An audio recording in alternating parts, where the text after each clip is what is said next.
കണ്ണൂരിൽ KSU പ്രവർത്തകരുടെ കരിങ്കൊടി പ്രതിഷേധത്തിനിടെ പരിക്കേറ്റ ആരോഗ്യമന്ത്രി വീണ ജോർജ് പരിയാരം മെഡിക്കൽ കോളേജ് ആശുപത്രിയിൽ തുടരുകയാണ്. കഴുത്തിന് സാരമായ പരിക്കുണ്ടെന്നാണ് ഡോക്ടേഴ്സ് നൽകുന്ന വിവരം. കഴുത്തിനേറ്റ ക്ഷതവുമായി ബന്ധപ്പെട്ട MRI സ്കാനിംഗ് നടത്തിയതിന്റെ ഫലം ഇന്ന് ലഭിക്കും. അതിനിടയിൽ അറസ്റ്റിലായ 5 പേരെ കോടതിയിൽ ഹാജരാക്കി റിമാൻഡ് ചെയ്തു. മന്ത്രിക്കെതിരായ കയ്യേറ്റത്തിൽ CPIM സംസ്ഥാന വ്യാപക പ്രതിഷേധത്തിനാണ് ആഹ്വാനം ചെയ്തിരിക്കുന്നത്. അരുൺ പാറയ്ക്കൽ ഇപ്പോൾ വിശദാംശങ്ങളുമായി ചേരുന്നുണ്ട്. അരുൺ, ആരോഗ്യമന്ത്രി മെഡിക്കൽ കോളേജിൽ അവിടെ ചികിത്സയിൽ തുടരുകയാണ്.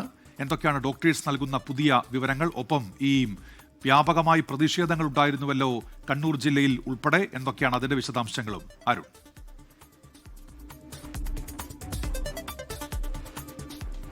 ഉന്മേഷ്, മന്ത്രി ഇപ്പോഴും പരിയാരം മെഡിക്കൽ കോളേജിലെ ICUവിൽ ചികിത്സയിൽ കഴിയുകയാണ്. ഇന്നിപ്പോൾ വിദഗ്ധ ഡോക്ടർമാർ അടങ്ങുന്ന സംഘം ഒരിക്കൽ കൂടി മന്ത്രിയെ പരിശോധിക്കും. MRI സ്കാനിംഗ് ഉൾപ്പെടെയുള്ള വിദഗ്ധ പരിശോധനകളൊക്കെ തന്നെ ഇന്നലെ രാത്രിയോടുകൂടി പൂർത്തിയാക്കിയിരുന്നു. ഇനിയിപ്പോൾ അതിൻ്റെ ഫലമാണ് ലഭിക്കേണ്ടത്. അതിൻ്റെ ഫലം ലഭിച്ചതിന് ശേഷം മാത്രമായിരിക്കും ചികിത്സ ഏത് രീതിയിലാണ് നൽകേണ്ടത് എന്നതിനെക്കുറിച്ച് ഡോക്ടർമാരുടെ സംഘം വിലയിരുത്തുക.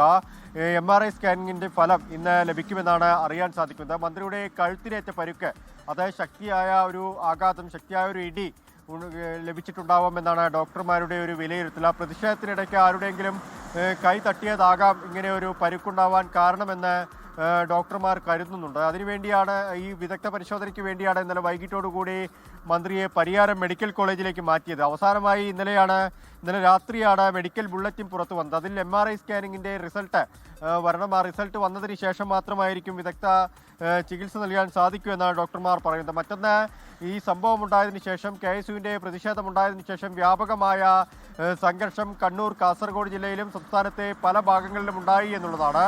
ഇന്നലെ കണ്ണൂർ DCC ഓഫീസിന് മുന്നിൽ വലിയ രീതിയിലുള്ളൊരു സംഘർഷാവസ്ഥ ഉടലെടുത്തിരുന്നു. ഇന്നിപ്പോൾ സംഘർഷാവസ്ഥയ്ക്ക് അയവ് വന്നിട്ടുണ്ട്. പക്ഷേ ഈ പ്രതിഷേധം ഇപ്പോഴും വ്യാപകമായി തുടരുകയാണ്. അറസ്റ്റിലായ 5 KSU പ്രവർത്തകരെ റിമാൻഡ് ചെയ്തിട്ടുണ്ട്. KSU പ്രവർത്തകരായ MC അതുൽ, അക്ഷയ്, ബിദുൽ ബാലൻ, മുബാസ്, അഹമ്മദ് യാസിൻ എന്നിവരെയാണ് മാർച്ച് 12 വരെ റിമാൻഡ് ചെയ്തിരിക്കുന്നത്.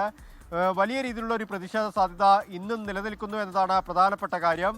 കണ്ണൂർ ജില്ലയിലും അതുപോലെ തന്നെ കണ്ണൂരിൻ്റെ അതിർത്തി പ്രദേശമായ കാസർഗോഡ് ജില്ലയിലുമൊക്കെ ശക്തമായ പോലീസ് സന്നാഹം ഏർപ്പെടുത്തിയിട്ടുണ്ട്. ഉന്മേഷ്, മന്ത്രി ഇപ്പോഴും ആശുപത്രിയിൽ ചികിത്സയിൽ തുടരുകയാണ്. MRI സ്കാനിങ്ങിന്റെ ഫലം ഇന്ന് ലഭിക്കും. അരുൺ പാറയ്ക്കൽ വിവരങ്ങൾ നൽകുകയായിരുന്നു.